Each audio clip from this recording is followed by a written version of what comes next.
So Laurent and Franck, why don't you introduce yourselves, and then I think, Franck, you have a few slides to refresh our memory. Laurent? Sure. Laurent Thies, I'm currently the Head of Strategy and Business Development and Licensing at Alcon.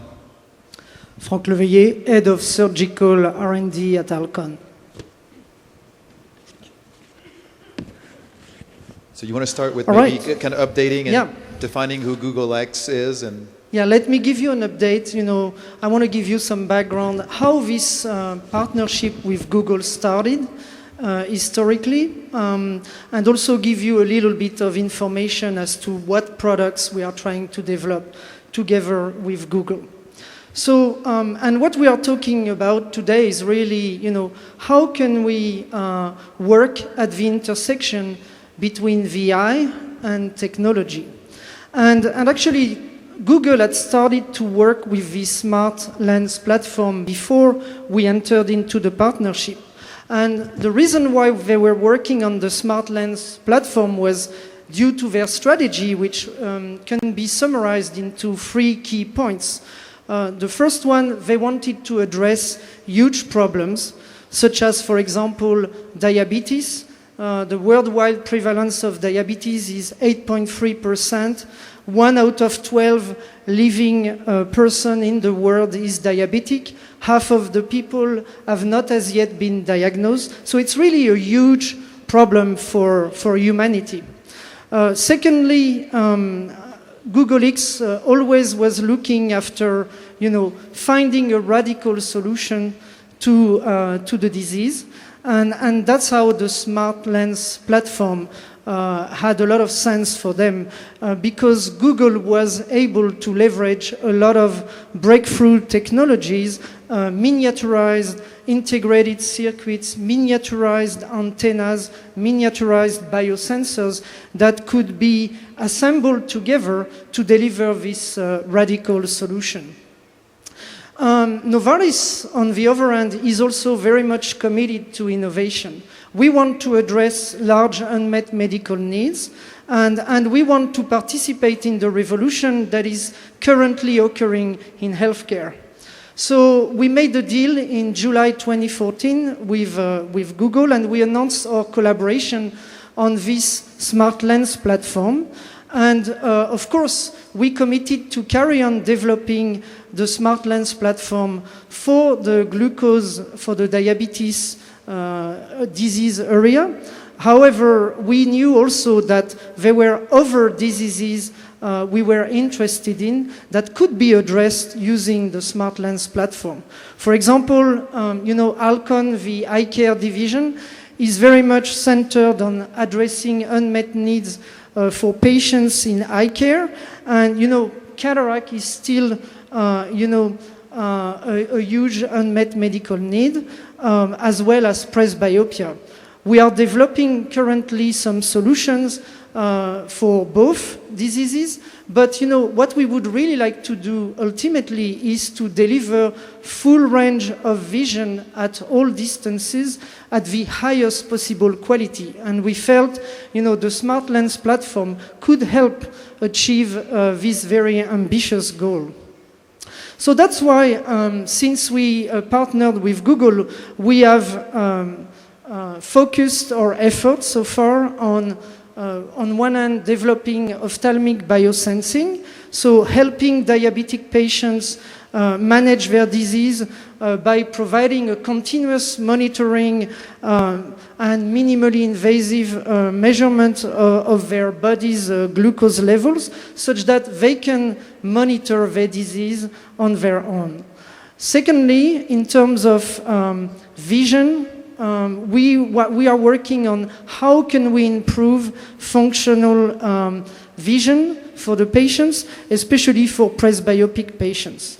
And what we are doing actually on a day-to-day basis, because we have joint project teams working between Google and Alcon, we are trying to combine the very innovative, very, moonshot goal-oriented mindset of Google with their capabilities of doing very fast prototyping, and who are masters in miniaturization with our knowledge at Alcon of how to develop devices, how to launch products on the market with all the clinical and regulatory knowledge we can have. And therefore, we have embarked in 3 different products.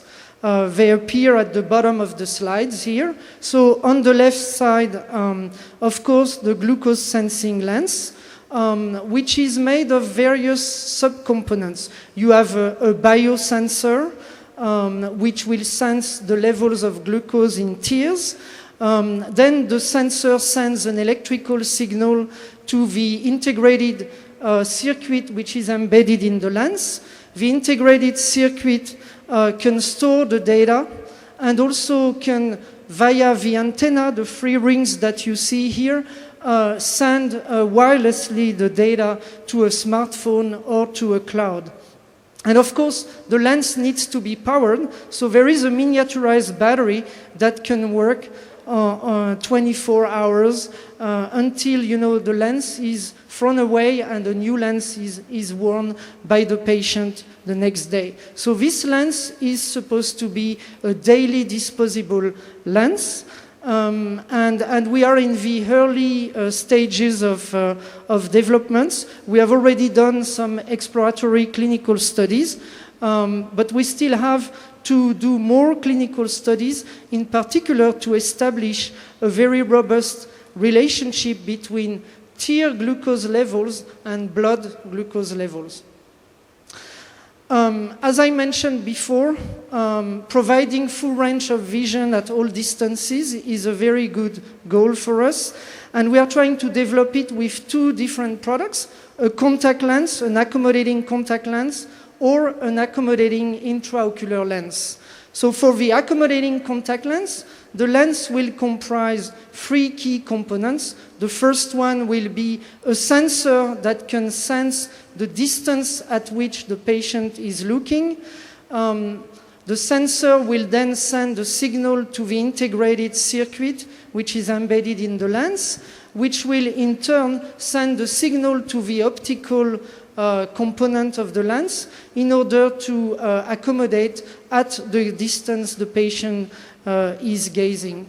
And of course, there is a battery in the lens, and this lens could be used every day, and the battery could be recharged wirelessly, actually. For the accommodating IOL, we would use a similar concept of sensing the distance and then sending a signal to the optical elements such that we can really provide perfect vision at any distance.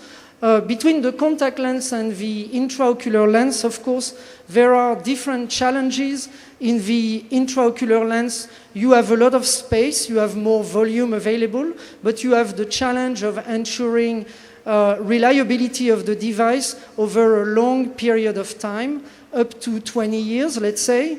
Whereas in the contact lens, you need to provide all these elements in a curved form factor, and you have very little space available because you need also to ensure a very good biocompatibility of the lens with the ocular surface such that the patient does not feel too much discomfort while wearing the lens.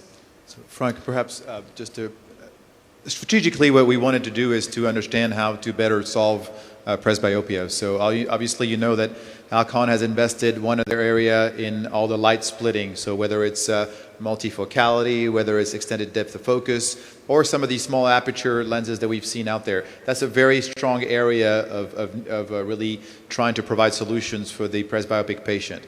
Secondly, obviously, we've heard at this meeting a lot of interest on the accommodative side, and obviously there's products that are already marketed and new products that we saw. That's a second area. And then the third area, which we wanted to therefore leverage some of the Google capabilities that Frank described, is really the ability to now marry some of our learning in lenses that has been for many, many years, as well as some of the electronics. So this was the strategy of how to tackle presbyopia in these 3 pillars: the light splitting, accommodation, and then electronics. Yeah, it's multiple approaches for sure. And maybe before we go to the data, the big data issues, which we want to get to in a few minutes, one of the things I think I'd love to kind of hear our thoughts about is a benefit that we must have in the healthcare area is to track carefully advances in non-healthcare areas for technology and then figure out ways to reach out and redeploy them. And I see that in some of these projects. What technologies have made or are making amazing progress that we're benefiting from or have the opportunity to benefit from in healthcare? So I think that when we had the chance to meet with Google and Frank and the team, there were three key areas. I think Frank just mentioned the battery technology. Google had access to other partners that they're working on with various miniaturization projects where the battery life was quite amazing, not only taking it to 3 and 6 and maybe a year, which in ophthalmology, when you're thinking about incorporating this even into drug delivery devices and things like that, this has a lot of leverage, but also the miniaturization. The fact that it can actually reside on the lens surface itself is amazing. The second area is antenna.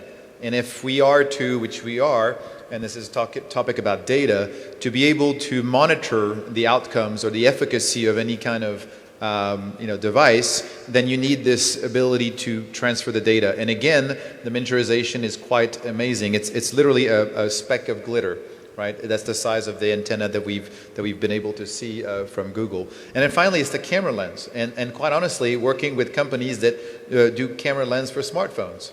And those companies, thanks to the economies of scales that they have through the mobile telephone, are allowing these technologies to be affordable to put them on a lens or even daily lenses for that matter. And I would add the integrated circuits, the ASICs, that derive completely from all the developments that are done in the area of MEMS development, which is also something Google is very, very good at. They have a lot of relationships with suppliers and third-party companies that can really do that very well. Very good. Let's talk a little bit about big data and then circle back and say, what about how are we going to measure success with all of this activity? So what are the implications on, we just heard from David Park, amazing data that's becoming available. How do we handle that? How do we utilize it? Yeah, well, I'm a big believer in what big data can do, not only for the practitioner and the ability to constantly refine the approach to surgery, for example. And actually, we have an example of big data with WaveTech.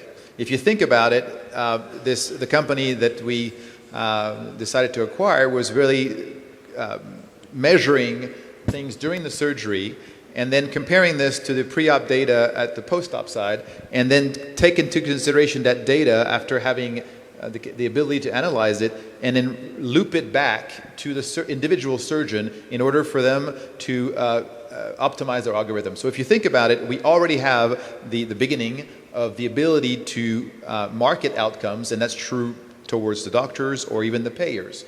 If you take that to a bigger scale, really the approach is how do you make sure that all your products are linked throughout this procedure, if you will, so all the suites of product. And then eventually, once you achieve the interconnectivity of these products, you want to be able to tap on some of the larger databases that we've heard from David that would take elements that are present in EMRs, right? So this person is diabetic, or this, and how's that influence on ophthalmology and the ability to analyze this data and pull the relevant pieces to the ophthalmic outcomes.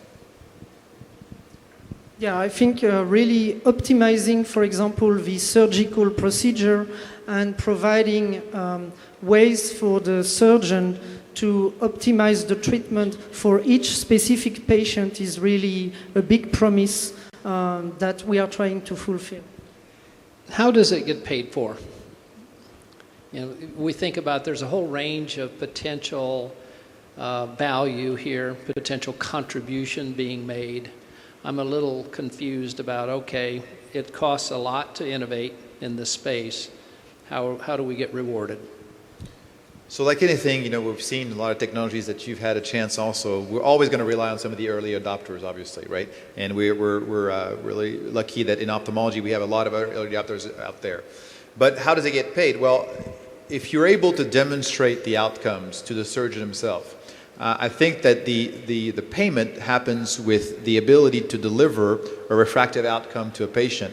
at the end of the day, we've seen what happened to the LASIK market. However, this is the procedure that has the highest targeted versus achieved outcomes. If you think about it, pretty much anybody can deliver or say to the patient, you will be 96% of the time 20/20. We haven't reached that kind of level, whether it's in vitreoretinal surgery, whether it's cataract surgery. So how does it get paid? Well, through the interest of the patient to reach those kinds of outcomes that they desire, and independence from glasses after cataract, et cetera, and the doctors also being willing to invest in technology that will deliver those outcomes. Then if you elevate this to the payer systems, I think that if you look at some of the things that are happening right now in Europe, and I'll take Spain as an example, which has gone through a lot of economic challenges, you are seeing now some insurance companies buying a lot of practices or hospitals, and now instead of a two-way business model from the provider Alcon to the hospital, or you have to deal with a third party, which is the insurance, that wants to collect as many lives as possible. So unless you're able to demonstrate that your suite of products is going to really lead to the better outcomes, you cannot attract, right, these insurance companies that now hold the portfolio to your products. So there is a big play also with the transformation of the payer systems out there. When will you be in the clinic with some of these interesting projects? So with the glucose sensing lens, we have already been in the clinic. We have made several clinical trials, but we are still in the process of refining some aspects of the lens, for example, the sensor part, until we make some bigger clinical trials to really demonstrate that we can reliably use the tear glucose data to infer some data about the blood glucose data. For the accommodating contact lens and the accommodating intraocular lens, we are getting towards doing some clinical trials. We are starting. These projects were a little bit, they were started after the glucose sensing lens. Okay, very good. How will you measure success? Yeah, I think for me, a measure of success will be, first of all, once we start launching the first product and we can demonstrate that they meet the needs and the desires of the patients, that will be a big success. I think what we need to think also is what is the minimally required product profile to launch a product? This is a key question because these devices are very costly to develop. It takes time. So how do we decide how to start with a product, generation 1 and then go to generation 2?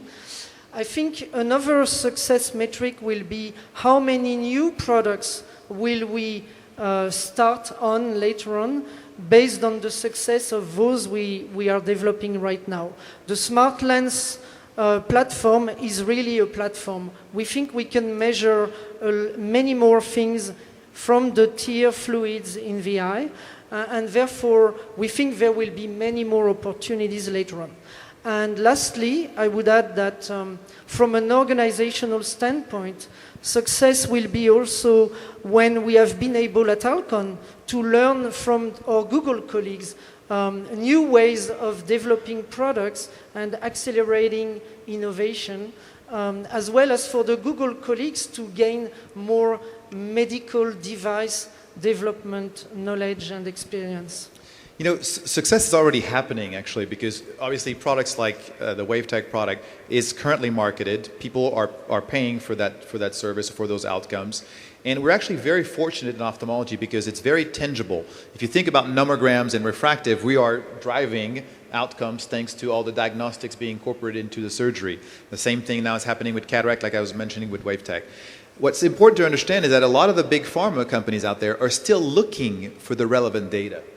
So that's why they're investing in this big data, because they're looking for the pieces and trying to connect with these larger data sets to derive the essence of what is going to be impactful in the specific area.